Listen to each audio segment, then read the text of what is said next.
Hi guys, and welcome back to the channel.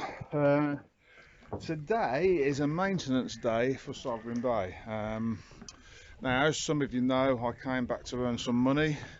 Hasn't really worked out very well, but next season should be better. I've got some things in place. However, I've missed my slot for pulling the boat out and having anodes changed.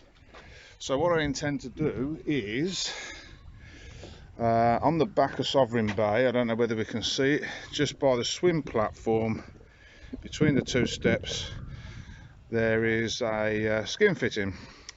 And if we go up here, in the lazarette locker, you can just make out that plate there is the plate that holds the P-clamps for the cutlass bearings and stuff like that.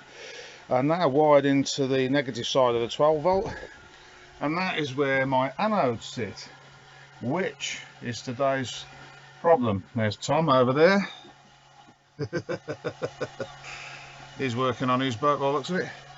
Now the boat, I tell all my customers to have their boats out once a year, every 2 years at the very least, to change your anodes or check them at least, and anti-fouler. Of course, cobbler in his shoes. This boat hasn't been out for nearly 3 now, so I'm worried about the anodes. As I said earlier, I've missed my slot for having the boat taken out to rectify that problem. So what I'm going to do is I'm going to wire some anodes up, which are here. I'm going to put 2 of these on, and the skin fitting, which I just showed you, I'm going to come off the earth there, through the skin fitting, and put one of those each side of the stern, which should be fairly close to the rudders and the props. Now, to belt and braces that, I've just brought these, which I'm going to clamp on the inside of the boat. I don't know if you can see down that big dark hole there, but there's my my shafts. These are going to clamp to the shafts on the inside of the boat. Now, it's a bit of a black art, electrolysis. It's a very complicated subject. I've asked a lot of people whether that will work to protect my propellers, because it's the only bit of steel work on the boat that I'm that worried about. And I've been told that yes, it will work. So we'll see. But just the belt and braces, I've got them over the side as well, so that should help. So here we go. I'm going to fit them up, and you can watch as we go along. So I've got to get down there now. Okay, so here we go. As you can see, there's a couple of Allen screws holding them together, so you can separate them to get them over the shaft, and that's what they look like when they're on. So there's my stern gland, which is carbon and water cooled, and there's the shaft, and there's the gearbox and the engine. So that one is now clamped up nice and tight, so it makes a good connection, and I'm going to put the other one on the other shaft over there. There we go. So doing this one-handed at the moment. So there's your Allen keys. You just pop them over the shaft and do them up. So there you go. There's one on that side now, and there's one on that side. So here we go.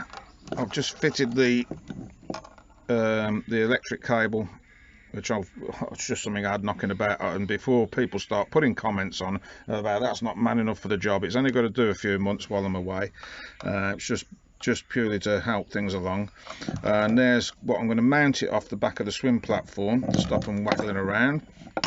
Here's one I completed earlier, so they will just hang off the back of the boat like that and be plumbed in via the electric cable I've put on here to where the anodes are wired in there, and that will go into the negative side of the battery.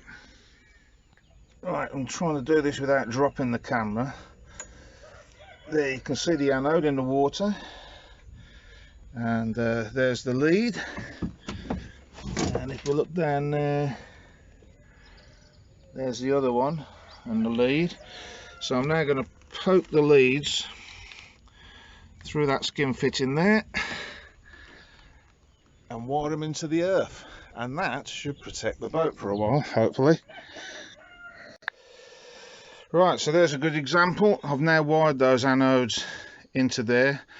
That is where the anode is, and it earths out onto the P clamp there. So let's get out of here and I'll show you. Right, so there we go. There you can see the electric leads. You can probably just about make the anodes out on there. They go up through the hull and down into there. So let's hope that works. Answers on the postcard. So I'm looking forward to the comments on this. I'm going to get some abuse, I dare say. I'd like to say thanks to Hobart's in Brixham that supplied the anodes. May actually go down there and do a little video of them. Very, very useful place if you're in Brixham, Torquay or that area and you need some parts. They supply most of the fishing boats and working boats in the area, and what they haven't got ain't worth having. So there we go. Interesting day. That should, I wouldn't expect that to be a permanent fix, but it should certainly help through the summer until I can get back the end of this season and lift Sovereign Bay out and sort it out. Thanks for watching, and as I said, big shout out to Dave at Hobart's for helping me out in Brixham, and I'll catch you guys soon. Please share, like and subscribe. It's free to subscribe. It doesn't cost you anything, it just means that you get a notification every time I do something, that's all. You don't even have to have the notifications. Catch you guys later.